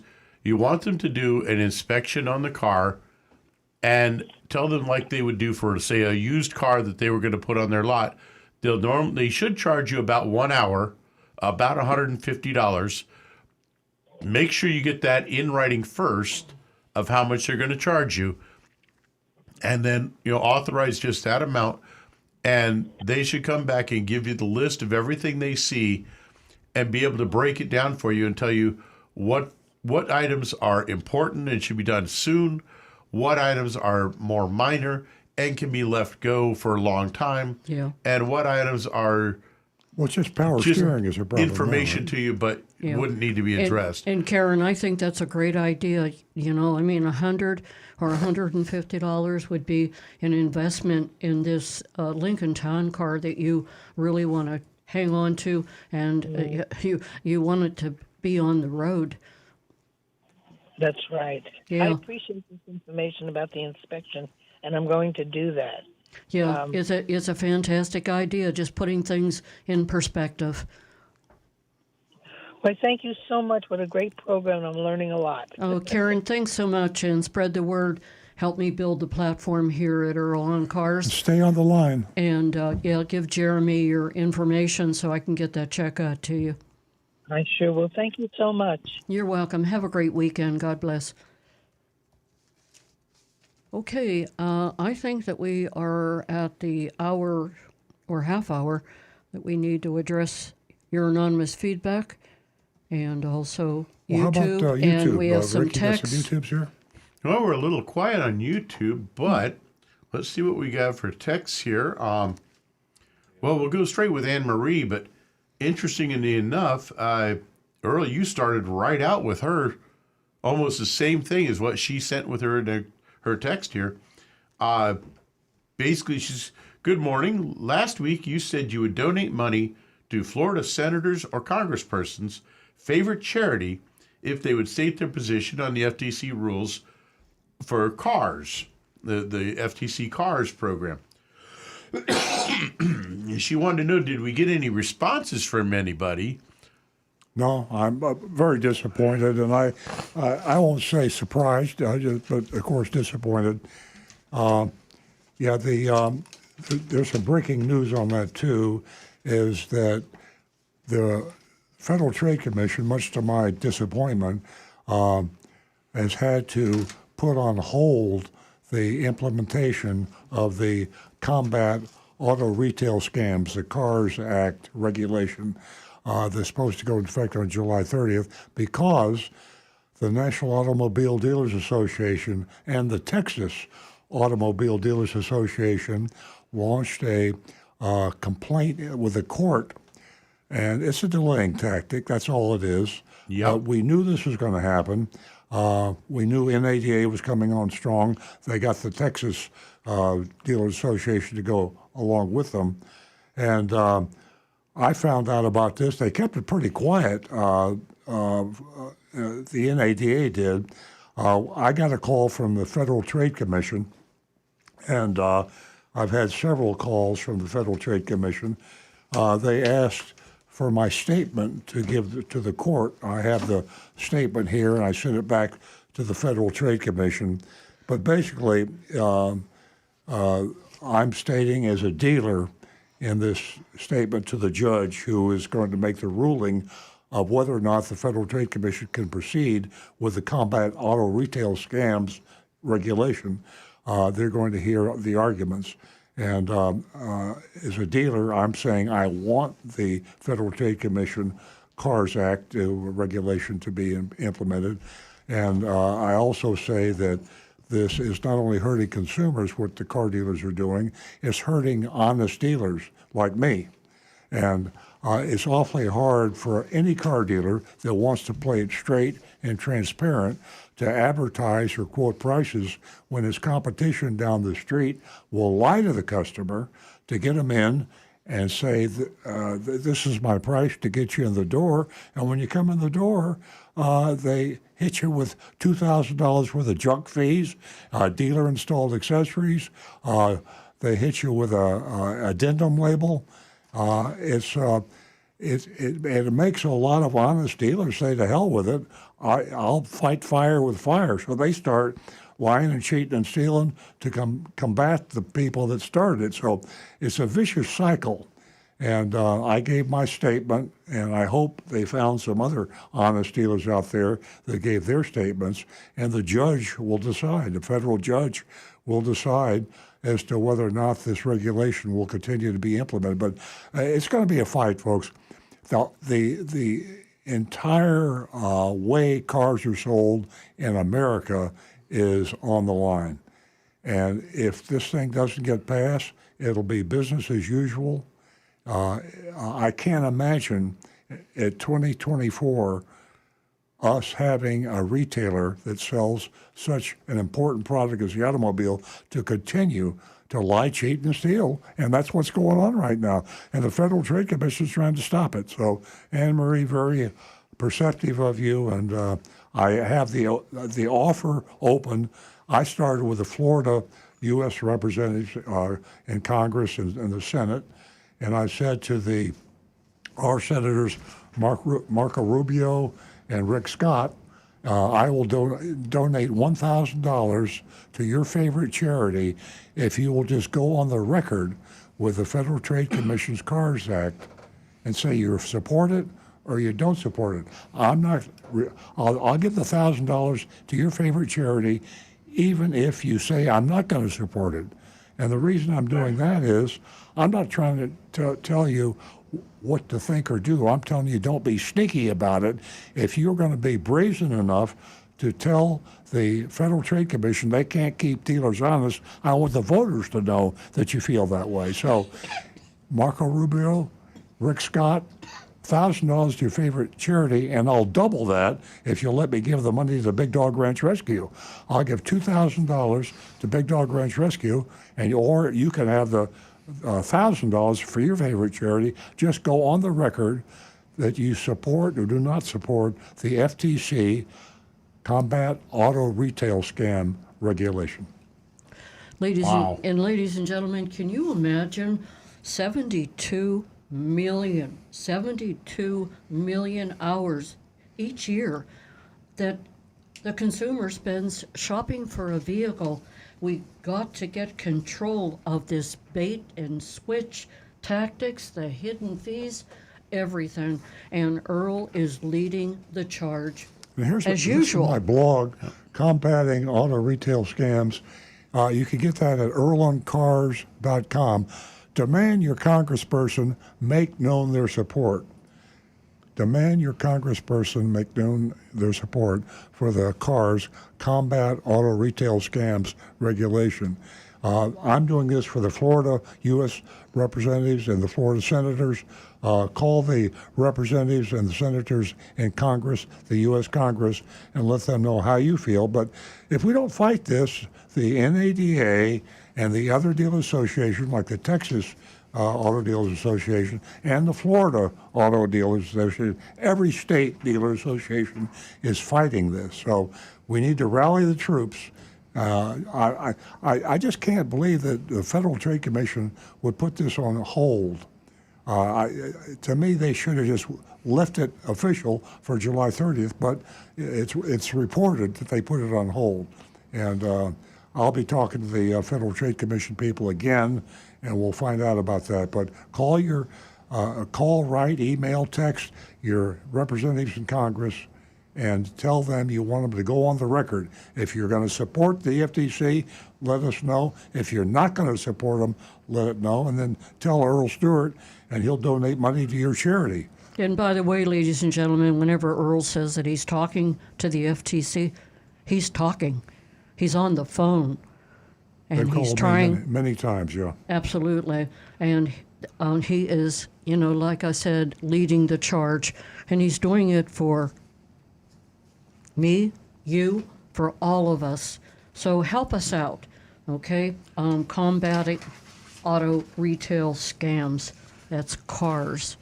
And Anne Marie found this story not only on Jalopnik, which is one of the really good automotive information sites. That's JALOPNIK, That's very good. Jalopnik.com. Yeah. And she also found it on USA Today, that there was a story on it. Apparently, the court has agreed to hear the petition. The issue is whether the FTC even has the legal authority to enact the rule. The dealerships call the rules an abuse of discretion, whereas the FTC maintains the rules do not impose substantial costs, if any, on law-abiding dealerships. Notice those words, law-abiding dealerships, and the rules just guarantee a more even playing field for dealerships and consumers by eliminating junk fees and hidden costs. That's excellent, Anne-Marie. Thank you very much. She lays it right out. Forward me that text, and so I can refer to that website. I haven't seen that, but yeah, that's. I'm glad you're on top of that, Anne-Marie. I really appreciate it. Absolutely. Oh, and Johnny Z. Fradley mentioned for the fellow with the 2016 Lexus, where the screen had gone out for the GPS unit, he mentioned you might want to check in on aftermarket units. Such places as Best Buy, sometimes they can replace the aftermarket radios or replace the factory unit with an aftermarket radio that has the latest technology. So you'd be able to get like Apple CarPlay, Google CarPlay, all of that in your older car. I know I did that in my short pickup. on time, Rick. We got to get to this mystery so shopping report. on we go. But yeah, check into that before you spend a whole bunch of money replacing that screen. Thank you. For a quarter of that, you can get it fixed. Absolutely. Great information for Rick. Ladies and gentlemen, we have a mystery shopping report that, well, stay tuned. I won't give it away. Rick Chase Hyundai, Fort Lauderdale.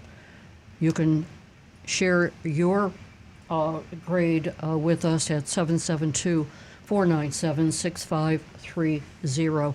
That's 772-497-6530. So you can grade right there, and Rick will pick those texts up. That's Rick Case Hyundai in Fort Lauderdale. Rick Case Hyundai, some of you know, regular listeners would know Rick Case passed away a year or two ago, and Rita Case, his wife, is running the very large group of dealerships, and he has some of one of the largest dealerships in the country, Honda dealerships. I say he, and now it's she, Rita. They've been partners. They were partners throughout the years. I'll speak in the first person as if I were the mystery shopper, Agent Lightning, and I arrived mid-afternoon and started looking at a car that was open in front of the dealership.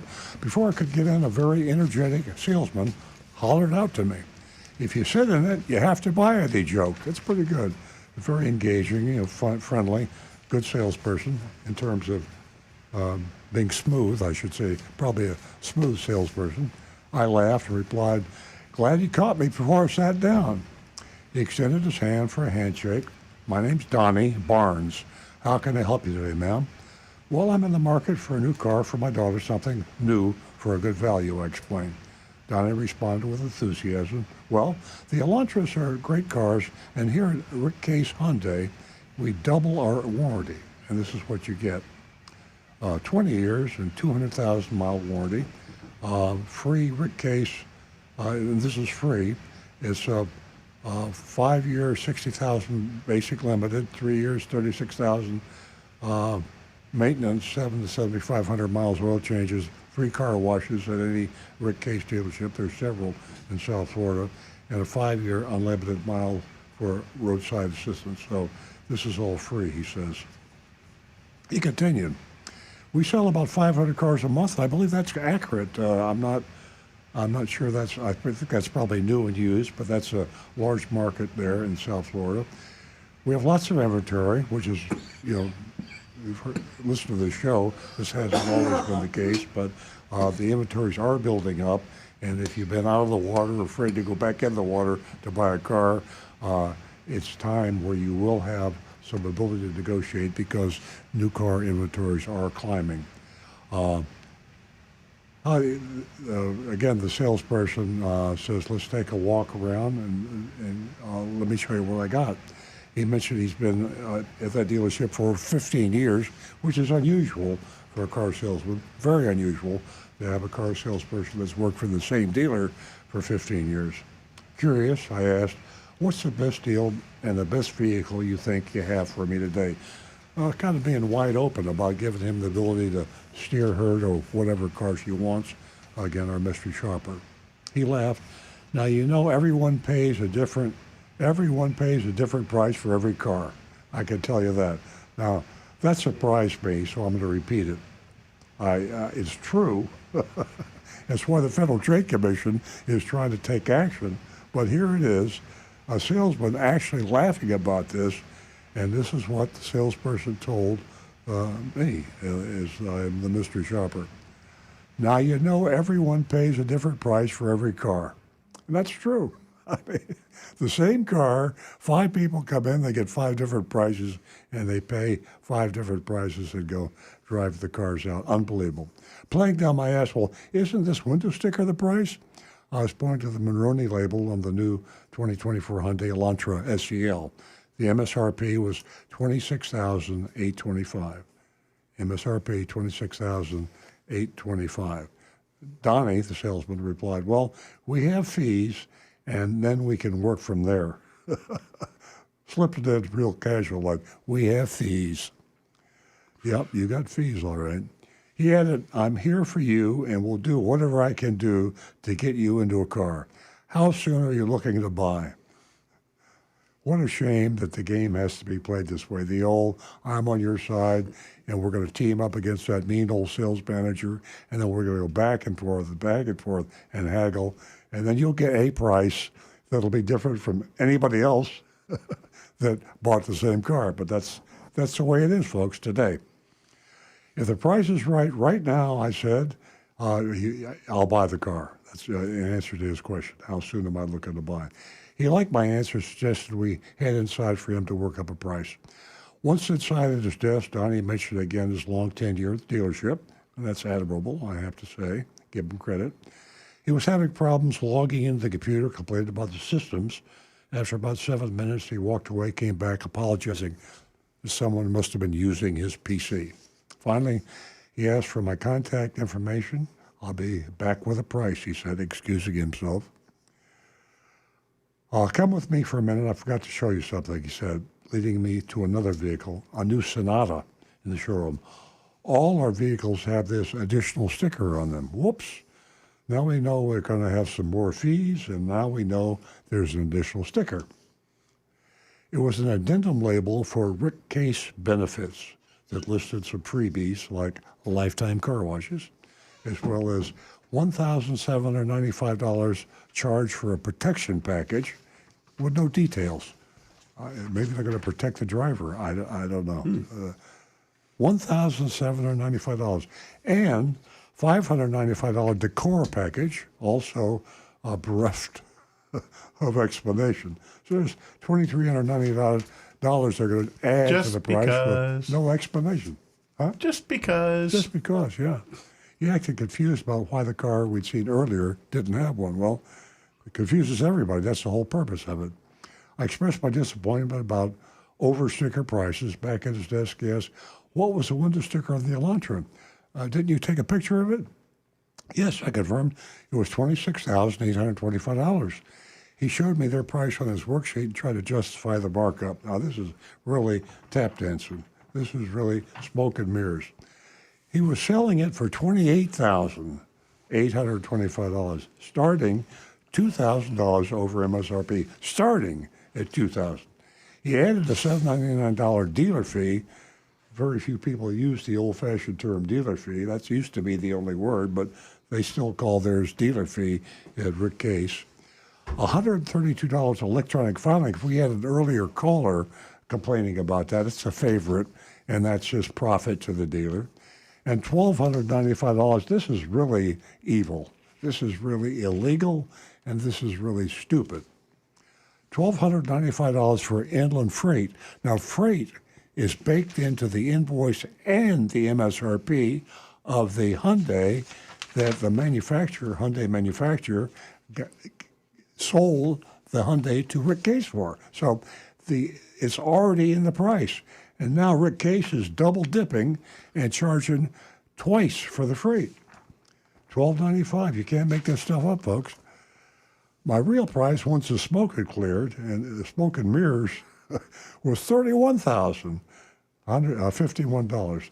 $4,226 over MSRP. You can't blame them for asking, right? Well, I blame them. Donnie said the price we pay for a car versus the window sticker isn't much less. Now, that's an out and loud, bull-faced lie. Donnie, you're a damn liar. It's absolutely. Rita Case, do you hear this?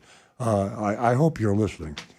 It's just unconscionable that this salesperson would be blatantly lying. I mean, if you're going to lie, be clever about it. It's not even clever. Frustrated, I replied, I'm not here to play games. I've been upfront about looking for a good deal today.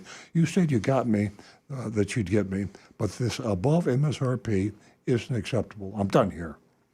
Donnie, taking a back question, what do you mean? You want my best price, but you aren't even buying a vehicle today? I told you if the price is right, I was buying now, I retorted. He offered to speak with his manager, but I was skeptical. After a brief wait, I decided to leave frustrated with the experience. But I don't blame Agent Lightning one bit. You see where you're going when you get a salesman like Donnie. He's smooth, he's slick, he's likable, and those are the dangerous ones. And he's been doing this for 14 years, and he's been getting away with it, or otherwise he wouldn't be there for 14 years. So this guy is dangerous, and that's my analysis of that. We've got pictures of all the addendum labels and the rest of it, and we now have to get to the vote, and we've got very little time left. So let's count the votes. Rick, you got any over there? We've got a couple already coming in. I'm waiting for my folks here to get this up and going here. Okay, here we go. Anne Marie, illegal equals automatic F. She keeps it short and sweet, right to the point. Yeah. Bob from Maryland, F for frustration and false information for Rick Case Hyundai. Again, short, sweet, to the point. Let's come over here, and we've got Joseph Kelleher, simply says F. Tom Steckel, quite a case study, F. Illegal freight charges and addendums. Sad that they're stealing charges and are sad that they're stealing from 500 people every month. Compare with Central Florida Hyundai, owned by Mullinax. Kirk in West by God, Virginia. Now you know every dealer gets a different grade based on their performance. Oh, you have fees? There's a downgrade there. Oh, additional sticker? Another downgrade. And lies to boot? Solid F minus. Mark Anderson, F. Double dipping on freight charges. Wow. Okay, and over to this side, let's see here. Biagio Albano. I feel that a simple out-the-door price on a new car would help increase sales. Total agreement, sir. Johnny Z. Fradley, D. Oh, he's being nice. He says, I bought a new 1980 Civic from Rick Case's first car dealership in Cleveland. Back then, they didn't have all those markups. That's right.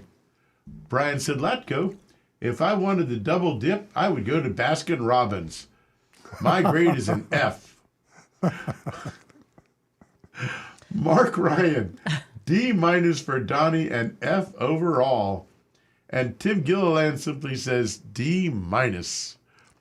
For me, as you say, Earl, we got to keep it on the curve. So I'm going to say D minus. It's hilarious what they're pulling there, and I think maybe we should consider a stun gun for part of Agent Lightning's protection package there, because she might need it with some of these salesmen coming up. Nancy? Absolutely. Well, ladies and gentlemen, if you had any doubt as to why we talk about the Federal Trade Commission, if you're wondering why Earl is talking to them, right here, right now, Here's a dealership that is, I'm not even going to waste any words, but the bait and switch tactics, the hidden fees, it just says it all. It's time for the FTC to get involved. And you know how I feel about all this. It's an automatic F. He can keep his car washes, and he can put them, well, never mind. Ooh. Well, as most of you know, I don't give out Fs very often, and almost never. And I'm going to put an F on this one. It was absolutely terrible. And I'm also going to send this Rick Case Hyundai mystery shopping report to the Federal Trade Commission. I've got several contacts up there that we're texting and calling back and forth. Maybe I could get it to them before they go to the judge in Texas, federal judge, to make this Federal Trade Commission Act not happen. But this is one of the worst reports. I'm going to have to think about this. We might have a new Napleton here, and I don't know what happened to Rick Case. Rick Case used to be an OK dealer. He passed away a couple of years ago. Rita Case, maybe you're not watching the store. Something's going on, and you need to take a look at your Hyundai store. Well, I think we're going to we'll shop some other Rick Case dealerships to see if this is spread. Good idea. Okay, ladies and gentlemen, I want to thank you for joining us this morning, and to remind you we'll be right back here next week from 8 until 10 o'clock. Have a great weekend, and thank you again for joining us.